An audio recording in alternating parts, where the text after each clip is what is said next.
ನಮಸ್ತೆ, welcome back to our channel Soumya recipe corner. ಯಾರೆಲ್ಲ ನನ್ನ ಚಾನಲ್ನ ನೋಡ್ತಾ ಇದ್ದೀರಾ, ಚಾನಲ್ನ ಬೇಗ ಸಬ್ಸ್ಕ್ರೈಬ್ ಮಾಡ್ಕೊಂಡು ನೋಡಿ ಅಂತ ಕೇಳ್ತೀನಿ.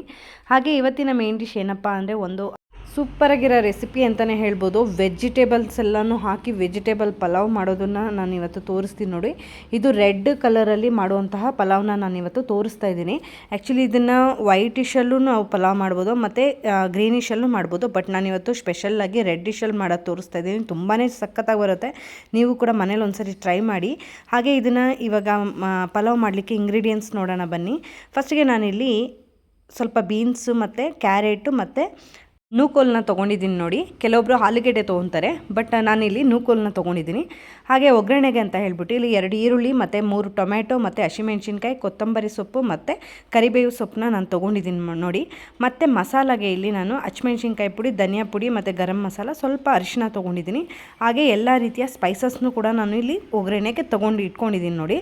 ಚೆನ್ನಾಗಿರುತ್ತೆ ಇದು. ಮತ್ತು ಶುಂಠಿ ಬೆಳ್ಳುಳ್ಳಿ ಪೇಸ್ಟು ಕೂಡ ನಾನು ತೊಗೊಂಡಿದ್ದೀನಿ. ಇವಾಗ ನಾನು ಒಂದು ಕುಕ್ಕರ್ ಇಟ್ಕೊಂಡು ಕುಕ್ಕರ್ಗೆ ಸ್ವಲ್ಪ ಆಯಿಲ್ ಹಾಕ್ಕೊತಾ ಇದ್ದೀನಿ ನೋಡಿ. ಕುಕ್ಕರ್ಗೆ ಆಯಿಲ್ ಹಾಕ್ಕೊಂಡು ಅದು ಆಯಿಲೆಲ್ಲ ಚೆನ್ನಾಗಿ ಕಾಯಬೇಕು. ಕಾದ್ಮೇಲೆ ನಾವೇನು ತೆಗೆದಿಟ್ಕೊಂಡಿರ್ತೀವಲ್ಲ ಸ್ಪೈಸಸ್, ಅದನ್ನೆಲ್ಲನೂ ನಾನು ಇವಾಗ ಹಾಕಿದ್ದೀನಿ ನೋಡಿ. ಅದು ಫ್ರೈ ಎಲ್ಲ ಆದಮೇಲೆ ನಾನಿವಾಗ ಈರುಳ್ಳಿ ಮತ್ತು ಕರಿಬೇವನ್ನ ಹಾಕ್ಕೊತಾ ಇದ್ದೀನಿ.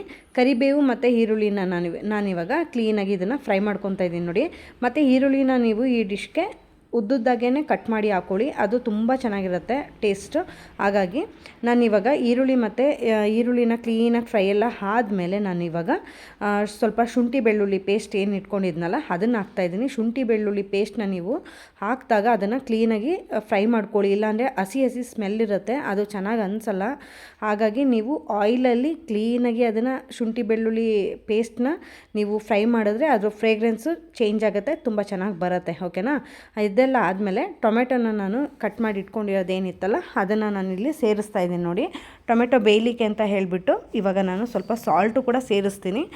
ಸಾಲ್ಟು ಕೂಡ ಸೇರಿಸೋದ್ರಿಂದ ಟೊಮೆಟೊ ಬೇಗ ಬೇಯುತ್ತೆ. ಅದಕ್ಕೋಸ್ಕರ ನಾನು ಟೊಮೆಟೊಗೆ ಸ್ವಲ್ಪ ಸಾಲ್ಟು ಕೂಡ ನಾನು ಹಾಕಿ ಕ್ಲೀನಾಗಿ ಈ ರೀತಿ ಫ್ರೈ ಮಾಡ್ಕೊತಾ ಇದ್ದೀನಿ. ಮತ್ತು ಇವತ್ತು ನಾನು ಯಾವುದೇ ರೀತಿ ಮಸಾಲಾನ ರುಬ್ಬದೇ ಮಾಡುವಂತಹದ್ದು ತೋರಿಸ್ತಾ ಇರೋವಂಥದ್ದು. ನೀವು ನೋಡಿ, ಇದನ್ನು ತುಂಬ ಚೆನ್ನಾಗಿ ಬರುತ್ತೆ. ನಾನು ಯಾವುದೇ ರೀತಿ ಮಸಾಲ ಎಂತ ರುಬ್ಬಿಲ್ಲ. ಹಾಗೆ ನೀವು ಇದನ್ನು ಮಾಡ್ಕೊಬೋದು. ಹೇಗೆ ಅಂದರೆ ತರಕಾರಿ ಇತ್ತು ಏನು ಬ್ರೇಕ್ಫಾಸ್ಟ್ ಮಾಡೋದು ಅಂತ ಯೋಚನೆ ಮಾಡ್ತಾಯಿದ್ರೆ ನೀವು ಈಸಿಯಾಗಿ ಈ ರೆಸಿಪಿನ ನೀವು ಮಾಡ್ಕೊಬೋದು ನೋಡಿ. ಆ ಥರ ನಾನು ತೋರಿಸ್ತಾ ಇದ್ದೀನಿ.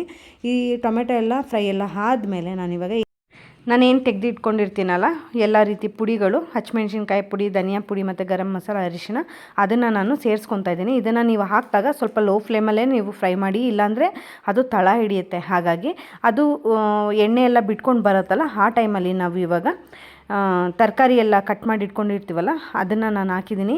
ಇದಕ್ಕೆ ನೀವು ತರಕಾರಿನ ಸ್ವಲ್ಪ ದಪ್ಪ ಸೈಜಲ್ಲೇ ಕಟ್ ಮಾಡಿ ಹಾಕಿ ಚೆನ್ನಾಗಿರುತ್ತೆ. ಇದು ಪಲಾವ್ ಚೆನ್ನಾಗಿರುತ್ತೆ. ಹಾಗಾಗಿ ನಾನು ಚಿಕ್ಕದಾಗಿ ಇಲ್ಲಿ ಕಟ್ ಮಾಡಿಲ್ಲ. ನಂಗೆ ಚಿಕ್ಕದಾಗಿ ಕಟ್ ಮಾಡಿದ್ರೆ ಇಷ್ಟ ಆಗೋಲ್ಲ. ಸೊ ದೊಡ್ಡದಾಗೇ ಕಟ್ ಮಾಡಿ ಇಟ್ಕೊಂಡಿದ್ದೀನಿ. ಚೆನ್ನಾಗಿ ಬರುತ್ತೆ, ನೀವು ಒಂದ್ಸರಿ ಟ್ರೈ ಮಾಡಿ. ಓಕೆನಾ? ಈಗ ನೋಡಿ, ಆಯಿಲೆಲ್ಲ ಬಿಟ್ಕೊಂಡು ತುಂಬ ಚೆನ್ನಾಗಿ ಮಸಾಲೆ ಎಲ್ಲ ಬೆಂದಿದೆ ತರಕಾರಿ ಜೊತೆ. ಇವಾಗ ನಾನು ಒಂದು ಲೋಟ ಅಕ್ಕಿನ ತೊಳೆದ್ಬಿಟ್ಟು ಇವಾಗ ನಾನು ಸೇರಿಸಿ ಅದ್ರ ಮಸಾಲ ಜೊತೆಗೇ ಮಿಕ್ಸ್ ಮಾಡಿರ್ತಾ ಇದ್ದೀನಿ ನೋಡಿ. ಈ ರೀತಿ ಚೆನ್ನಾಗಿ ಒಂದೆರಡು ಮಿಕ್ಸ್ ಮಾಡಬೇಕು, ಆವಾಗ ತುಂಬ ಚೆನ್ನಾಗಿರುತ್ತೆ ರೈಸು. ಇದೆಲ್ಲ ಮಿಕ್ಸ್ ಎಲ್ಲ ಆದಮೇಲೆ 1:2 ಅಲ್ಲಿ ನಾನು ನೀರನ್ನ ಸೇರಿಸ್ಕೊತೀನಿ. ಓಕೆನಾ?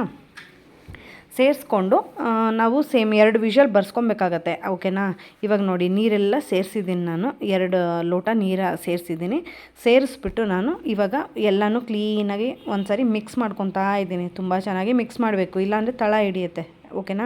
ಹಾಗಾಗಿ ಮತ್ತು ಹಸಿಮೆಣ್ಸಿನ್ಕಾಯಿ ಮತ್ತು ಕೊತ್ತಂಬರಿ ಸೊಪ್ಪನ್ನ ನಾನು ಲಾಸ್ಟಿಗೆ ಹಾಕ್ತಾಯಿದ್ದೀನಿ. ಇದೆಲ್ಲ ಹಾಕಿದ್ಮೇಲೆ ಇವಾಗ ನಾನು ಉಪ್ಪು ಸೇರಿಸ್ಬಿಟ್ಟು ಟೇಸ್ಟ್ ಹೇಗಿದೆ ಅಂತ ಚೆಕ್ ಮಾಡ್ಕೊತೀನಿ. ನೀವು ಕೂಡ ರುಚಿಗೆ ತಕ್ಕಷ್ಟು ಉಪ್ಪನ್ನ ನೀವು ಸೇರಿಸ್ಕೊಳ್ಳಿ. ಓಕೆನಾ? ಅದೆಲ್ಲ ಆದಮೇಲೆ ಕೊನೆಯದಾಗಿ ಸ್ವಲ್ಪ ನಾನು 1 ಟೇಬಲ್ ಸ್ಪೂನ್ ಇಲ್ಲಿ ತುಪ್ಪನೂ ಕೂಡ ಸೇರಿಸ್ತಾ ಇದ್ದೀನಿ. ತುಪ್ಪ ಸೇರಿಸಿದ ಮೇಲೆ ನಾನಿವಾಗ ಕುಕ್ಕರ್ ಲಿಡ್ ಕ್ಲೋಸ್ ಮಾಡಿ 2 ವಿಷಲ್ ತೊಗೊತೀನಿ. ಓಕೆನಾ? 2 ವಿಷಲ್ಲು ತೊಗೊಂಡ್ಮೇಲೆ ನಾವು ಆರಿದ ಮೇಲೆ ಓಪನ್ ಮಾಡಿ ನೋಡೋಣ ಇದನ್ನು ಪಲಾವ್ನ ಹೇಗೆ ಬಂತು ಅಂತ. ತುಂಬಾ ಚೆನ್ನಾಗಿ ಬರುತ್ತೆ. ನೀವು ಒಂದ್ಸರಿ ಮನೇಲಿ ಟ್ರೈ ಮಾಡಿ ರೆಸಿಪಿ ಹೇಗೆ ಬಂತು ಅಂತ ತಪ್ಪದೆ ಕಾಮೆಂಟ್ ಮಾಡಿ. ಓಕೆನಾ? ಈಗ ನೋಡಿ, ಕುಕ್ಕರ್ ಓಪನ್ ಮಾಡಿ ತೋರಿಸ್ತಾ ಇದ್ದೀನಿ. ಎಷ್ಟು ಚೆನ್ನಾಗಿ ಕಲರ್ಫುಲ್ಲಾಗಿ ಬಂದಿದೆ. ಮಕ್ಕಳಿಗೆ ತರಕಾರಿ ಎಲ್ಲ ತಿನ್ನಲ್ಲ ಅಂದರೆ ಈ ರೀತಿ ಮಾಡಿ ಕೊಟ್ಟರೆ ಅವ್ರಿಗೂ ಇಷ್ಟ ಆಗುತ್ತೆ. ಸಾಂಬಾರಲ್ಲೆಲ್ಲ ಮಾಡಿಕೊಟ್ರೆ ಇಷ್ಟ ಆಗಲ್ಲ. ಸೊ ರೈಸಲ್ಲಿ ನಾವು ಈ ರೀತಿ ಪಲಾವ್ ಮಾಡಿ ಕೊಡೋದ್ರಿಂದ ತುಂಬಾ ಇಷ್ಟ ಆಗುತ್ತೆ. ನೀವು ಬೇಕಿತ್ತಂದರೆ ನೀವು ಇದರಲ್ಲಿ ಬಟಾಣಿ ಕೂಡ ಸೇರಿಸ್ಕೊಬೋದು. ಬಟ್ ನಾನಿವತ್ತು ಬಟಾಣಿ ಹಾಕಿಲ್ಲ, ಹಾಗೆ ಮಾಡ್ತಾ ಇರೋಂಥದ್ದು. ಇವಾಗ ನಾನು ನೋಡಿ ಸರ್ವ್ ಮಾಡಿ ತೋರಿಸ್ತಾ ಇದ್ದೀನಿ. ನಾನು ಇದ್ರ ಪೇರಿಂಗಾಗಿ ಮೊಸರು ಬಜ್ಜಿನೂ ಮಾಡಿದ್ದೀನಿ. ಒಳ್ಳೆ ಕಾಂಬಿನೇಷನ್ ಅಲ್ವಾ, ಪಲಾವ್ಗೆ ಮೊಸರು ಬಜ್ಜಿ ತುಂಬಾ ಒಳ್ಳೆ ಕಾಂಬಿನೇಷನ್. ಹಾಗಾಗಿ ನಾನು ಇವತ್ತು ಮೊಸರು ಬಜ್ಜಿಲಿ ಇದನ್ನು ಸರ್ವ್ ಮಾಡಿ ತೋರಿಸ್ತಾ ಇದ್ದೀನಿ. ನೋಡಿ ಪಲಾವ್ ನೀವು ನೋಡ್ಬೋದು ಎಷ್ಟು ಕಲರ್ಫುಲ್ಲಾಗಿ ಎಷ್ಟು ತುಂಬಾ ಚೆನ್ನಾಗಿ ಬಂದಿದೆ. ನೀವು ಕೂಡ ನಾನು ಹೇಳೋ ಮೆಥಡಲ್ಲಿ ನೀವು ಒಂದ್ಸರಿ ಟ್ರೈ ಮಾಡಿ, ತುಂಬ ಚೆನ್ನಾಗಿ ಬರುತ್ತೆ ರೆಸಿಪಿ. ಅವಾಗ ನೀವೇ ಕಾಮೆಂಟ್ ಮಾಡಿ ನನಗೆ ತಿಳಿಸ್ತೀರಾ. ಹಾಗೆ ಯಾರೆಲ್ಲ ನನ್ನ ಚಾನಲ್ನ ನೋಡಿ ಸಪೋರ್ಟ್ ಮಾಡ್ತಾ ಇದ್ದೀರಾ, ಥ್ಯಾಂಕ್ ಯು ಸೋ ಮಚ್. ಮತ್ತು ಯಾರೆಲ್ಲ ಸಬ್ಸ್ಕ್ರೈಬ್ ಮಾಡ್ಕೊಳ್ದೇ ನೋಡ್ತಾ ಇದ್ದೀರಾ ಅವರು ಕೂಡ ಸಬ್ಸ್ಕ್ರೈಬ್ ಮಾಡ್ಕೊಂಡು ನೋಡಿ ಅಂತ ಕೇಳ್ತೀನಿ. ಹಾಗೆ thank you so much for watching this video.